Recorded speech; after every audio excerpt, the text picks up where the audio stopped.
Assalamualaikum warahmatullahi wabarakatuh. Pada kesempatan kali ini, saya akan sedikit mempresentasikan tentang hasil pemikiran dan juga pembelajaran saya terkait teori Marxis guna memenuhi pengumpulan tugas UTS dalam mata kuliah Theory of Literature yang diampu oleh MEM Desta. Sebelumnya perkenalkan, nama saya Nizam dan pada kesempatan kali ini izinkan saya untuk mempresentasikan hasil pembelajaran saya terkait teori Marxis. Nah, selanjutnya ini ada introduction, yaitu sedikit pembahasan tentang apa sih teori Marxis, sehingga nantinya kita mendapatkan sedikit gambaran tentang apa sih sebenarnya maksud dan tujuan dari teori Marxis. Nah, Marxist theories ini merupakan sebuah pemikiran yang dimana begitu mempengaruhi perkembangan sosiologi, ekonomi, dan juga politik. Teori ini dikenal dengan pendekatan materialisme historisnya. Teori ini berfokus pada analisis struktur sosial, hubungan kelas, dan perubahan sosial. Dalam teori Marxis, Marx selaku pencetus dari teori ini berpendapat bahwa ekonomi atau kondisi ekonomi itu sangat menentukan struktur sosial dan ideologi dalam sebuah masyarakat. Di slide selanjutnya ini ada biografi dari seorang Karl Marx, yaitu sebagaimana yang saya sebutkan sebelumnya adalah pencetus dari teori ini. Nah, pada poin pertama ini ada background, yaitu siapa sih Karl Marx? Nah, Karl Marx merupakan seorang filsuf, ekonom, dan juga sosiolog asal Jerman yang lahir pada tahun 1818 dan kemudian pada beberapa biografinya ia diceritakan wafat pada tahun 1883. Nah, pada poin kedua ada major works. Nah, semasa hidupnya Marx membuat beberapa karya dan ada dua karya yang membuat dirinya begitu ikonik. Yaitu yang pertama dari Communist Manifesto dan juga Das Kapital yang sama-sama mengkritik masa pemerintahan kapitalis pada waktu itu. Poin ketiga ada Engels Contribution. Nah, Engels atau Friedrich Engels ini adalah seorang teman dekatnya yang dimana ia selalu membantu ketika Marx sedang mengembangkan ide-idenya serta membiayai jalannya hal tersebut. Oke. Nah, selanjutnya ini ada key concept of Marxist theory. Yang pertama ada historical materialism, yang dimana Marx berpendapat bahwa sejarah manusia itu sebenarnya dipengaruhi oleh produk dan juga keinginan pada waktu itu, bukan oleh ideologi dan juga pemikiran dari perseorangan, melainkan berdasarkan pada produk-produk atau berdasarkan pada material yang begitu penting pada waktu itu, sehingga struktur sosial, agama, hukum, dan juga politik itu berkembang sesuai dengan mode produksi yang ada. Yang kedua, ada base and superstructures. Nah, base sendiri ini merupakan sebuah pondasi ekonomi, suatu masyarakat di mana itu meliputi cara produksi dan juga hubungan produksi yang menentukan kehidupan sosial. Nah, yang kedua ada superstructure. Superstructure adalah institusi sosial yang dibangun di atas base sehingga menciptakan pertahanan struktur ekonomi yang begitu kuat untuk mempertahankan struktur ekonomi yang ada. Yang ketiga ada dialektikal materialism. Nah, Marx menggunakan metode dialektika untuk menjelaskan perubahan dalam masyarakat. Proses ini seringkali melibatkan kontradiksi antara kekuatan sosial yang ada dan juga perubahan yang akhirnya menjadi output dari kontradiksi tadi sehingga akhirnya melahirkan bentuk sosial yang baru. Oke, the next slide ini ada social classes and class struggle, yaitu kelas sosial dan pertentangan kelas. Nah, ini yang poin pertama ada proletariat and bourgeois.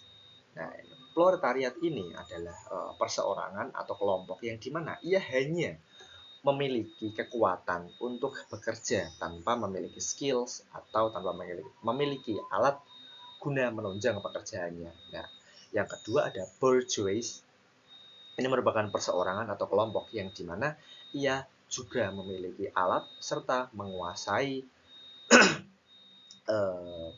ekonomi pada waktu itu. Nah, yang kedua ada class exploitation, yang dimana kapitalis mendapatkan keuntungan dengan membayar pekerja lebih rendah dari nilai yang mereka hasilkan.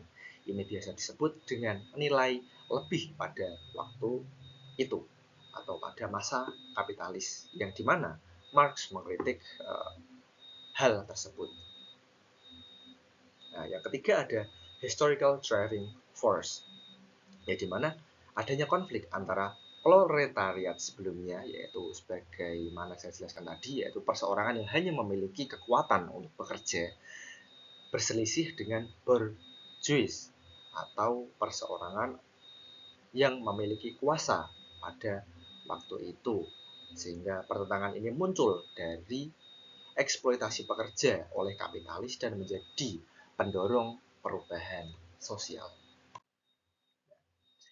Selanjutnya ada mode of production, yang dimana definisinya sendiri adalah cara masyarakat menghasilkan barang dan jasa yang melibatkan dua elemen utama, yaitu tenaga kerja dan alat produksi. Nah, pada poin kedua disebutkan sebagaimana contoh dari modes of production, yaitu ada feudalism dan kapitalisme. Nah, feudalism ini adalah struktur sosial yang didasarkan pada penguasaan tanah oleh tuan feodal atau pemilik tanah dan kerja paksa dari para petani atau serf atau para pekerja. Nah, yang kedua ada kapitalisme. Kapitalisme ini merupakan sebuah sistem yang dimana dipegang kekuasaannya oleh kepemilikan pribadi atas alat produksi dan juga produksi barang untuk memperoleh untung. Yang ketiga ada change in modes of production. Nah, ini secara tidak langsung menggambarkan hubungan antara produksi dan juga tenaga produktif, yang dimana model produksi mempengaruhi hubungan antara pekerja dan pemilik modal. Dalam kapitalisme, hubungan ini cenderung eksploitatif, di mana pemilik modal memanfaatkan tenaga kerja untuk memperoleh keuntungan maksimal atau sebesar-besarnya. Namun dalam konteks ini tetap dengan biaya yang seminim-minimnya. Selanjutnya ada alienation in capitalism. Yang pertama ini ada definition of alienation, ya dimana alienasi ini merujuk pada perasaan keterasingan atau perasaan tidak enak dari para buruh atau para pekerja yang mengalami pada waktu itu di bawah kepemimpinan kapitalisme. Mereka merasa bahwa terasing dari hasil kerja mereka sendiri, dari proses kerja, atau bahkan dari diri mereka sendiri. Nah, selanjutnya ini ada jenis-jenis dari alienation atau types of alienation. Yang pertama, alienation from the product of labor. Jadi para pekerja yang telah bekerja entah itu dari siang hingga malam itu benar-benar tidak tahu output yang mereka hasilkan. Yang tahu hanyalah mereka bekerja untuk siapa dan mereka tetap digaji meskipun dengan gaji yang seminim mungkin. Nah, yang kedua ada alienation from the process of labor. Nah, ketika kita mendengar kapitalisme dan sebagaimana yang telah saya jelaskan tadi, kapitalisme merupakan sebuah kepemimpinan yang dimana benar-benar menerapkan regulasi yang begitu ketat sehingga para buruh tidak mendapat tempat untuk mengetahui proses dari hasil kerja mereka. Nah, yang ketiga ada alienation from fellow workers. Nah, kompetisi dan juga persaingan di dunia kerja. Kompetisi serta persaingan di dunia kerja itu semakin ketat. Nah, bahkan sampai titik di mana para pekerja itu benar-benar harus menjadi seorang pejuang atau benar-benar harus memperjuangkan diri mereka masing-masing untuk mendapatkan kedudukan dalam sebuah posisi. Hal itu menyebabkan terjadinya kesenjangan antar perseorangan satu dengan perseorangan yang lainnya. Nah, yang poin terakhir ya, atau yang keempat dari type of alienation adalah alienation from self-potential. Nah, dengan regulasi yang begitu ketat, serta dengan adanya aturan-aturan yang membatasi mereka untuk terus mengembangkan skill mereka, atau secara garis besar di sini adalah melakukan pekerjaan secara monoton, ini membuat mereka kehilangan kendali atas diri mereka sendiri, sehingga mereka tetap stuck pada progres tersebut dan juga tidak bisa mengembangkan skill yang mereka inginkan. Slide selanjutnya ini adalah Theory of Surplus Value, atau sebagaimana yang saya mention tadi adalah teori nilai lebih. Nah, definition sendiri dari teori nilai lebih ini adalah ketika adanya selisih antara nilai yang dihasilkan oleh para pekerja dan upah yang mereka terima. Sehingga kapitalis mendapatkan untung yang jauh lebih besar dari nilai lebih ini. Nah, yang kedua ada mekanisme atau cara kapitalis memanfaatkan teori nilai lebih ini. Nah, kapitalis menggunakan teori ini untuk memperoleh keuntungan dengan membayar pekerja lebih sedikit, sehingga nantinya terciptalah modal yang tak terbatas bagi para kapitalisme. Yang ketiga ini adalah capital accumulation, atau secara tidak langsung adalah dampak nilai lebih terhadap akumulasi modal.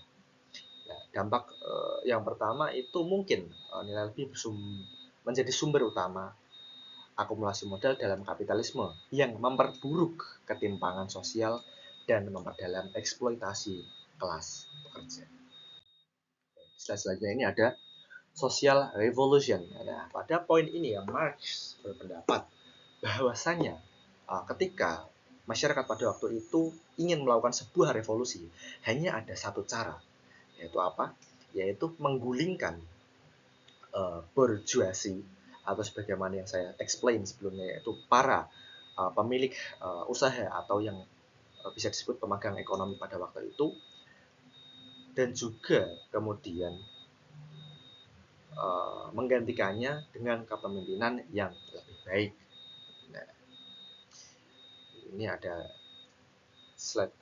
poin selanjutnya, yaitu stage of revolution, yaitu di mana ketika masyarakat ingin menuju revolusi yang lebih baik, ini ada tahapan-tahapan yang mungkin perlu dilakukan untuk menuju revolusi sosial yang lebih baik ke depannya. Yang pertama mungkin ada kelas pekerja yang menggulingkan kapitalis, kemudian digantikan dengan kepemimpinan yang berorientasi benar-benar pada kebutuhan masyarakat. Yang ketiga, ini Marx mengusulkan adanya adanya komunisme.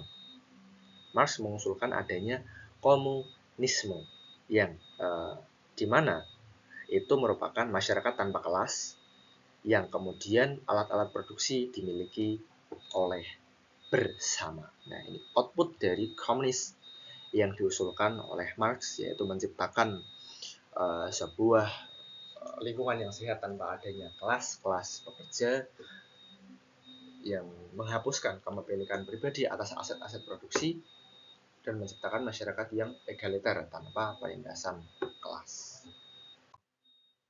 Nah, yang slide ke-9 ini ada relevance of Marxist theory today. Nah, apa sih relevansi dari teori Marxis yang mungkin bisa kita pakai pada masa sekarang? Nah, teori Marxis ini yang pertama mungkin mempengaruhi gerakan sosialis, komunis, dan pekerja di seluruh dunia.